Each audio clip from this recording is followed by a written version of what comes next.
मा हामलायथियावगोन सार आरो मोनसे गोजोन निउस बिटिआर गोरोबथानि मोनसे गोजोन निउस फैनो थांगासिनो आसलथे मा निउस बेयो? गिबियावनो सुबुंखान्थि सान गणतन्त्र दिवसनि साफ्रोमबो भारतबासि आरो बिश्वबासिनो आंनि गोजोन हामलायनाय होदों। बिटिआर ओनसोलनि गासैबो रायजो राजाफोरनो आंनि गोजोन हामलायनाय होदों। बेजों लोगोसेनो दिनै सरस्वती जितु फुजा साफ्रोमबो फरायसाफोर फोरोंगिरिफोर आरो फरायसालिजों नांजाफानाय साफ्रोमबो बिथांमोननिसिम आंनि गोसो गोरबोनि गोजोन हामलायनाय होदों। जेन' बे फुजानि गेजेरजों जोंनि गेजेराव गोजोन खौसेथि फरायनायनि मोनसे थासारि बेफोर फैथों।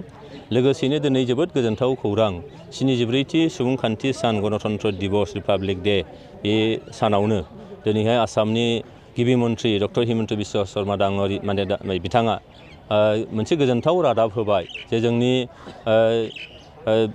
3 दफा बायदि 3.1 दफा बायदि जोंनि सिमा बारायनायनि बाथ्रा दंमोन बिटिआर सुक्तिनि गेजेरजों।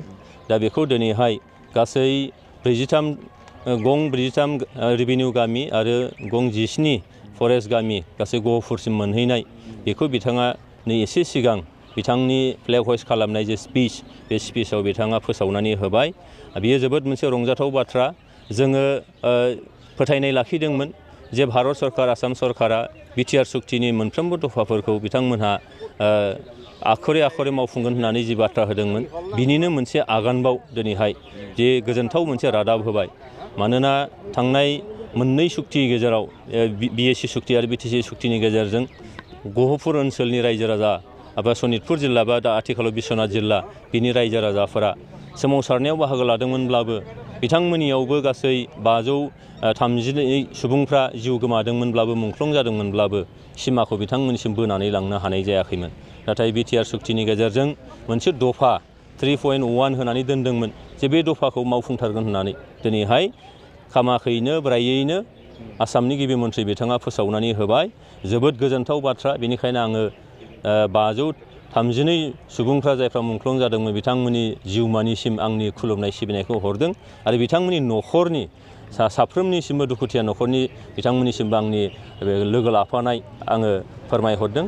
आरो दिनैहाय गहपुर ओनसोलसिम जायफोर जोंनि बर' रायजो राजाफोर दङ बिथांमोननिसिम जायफ्रा बिटिआर सुक्तिखौ मावफुंजानो लुबैदों बिटिआर जों गेजेरजों सिमा बारायजानो लुबैदों बै साफ्रोमबो लुबैग्रा जोंनि सुबुंफोरनिसिम आंनि गोसो गोरबोनिफ्राय साबायखर बिथांमोनजों हरदों आरो बिथांमोननि खुसियाव आंबो बाहागो लाफानाय जादों। माने दिनैनि दिनाव माने मानसिफ्रा बिटिआर सुक्तिखौ जाफुङा होनबाय थायो सार। माने फारि फारि जाफुंगोन होननानै बुङो। बेखौथ' आं एसे सिगां बुंखाबाय जे भारतनि गाहाय मन्थ्रि नरेन्द्र मदिनिफ्राय लानानै नखर मन्थ्रि अमित शाह बिथांनिफ्राय लानानै आसामनि गिबि मन्थ्रि डक्टर हिमन्त बिश्व शर्मा बिथाङा बुंबाय थादों बारंबार खेबफ्रोमबो मेल मिटिङाव आरो दाखालिसो बावाखै एसे सिगाङाव भारत सरकारजों रायलायनानै फैदों जोंनि सुक्ति खालामग्रा हान्जाफोरा।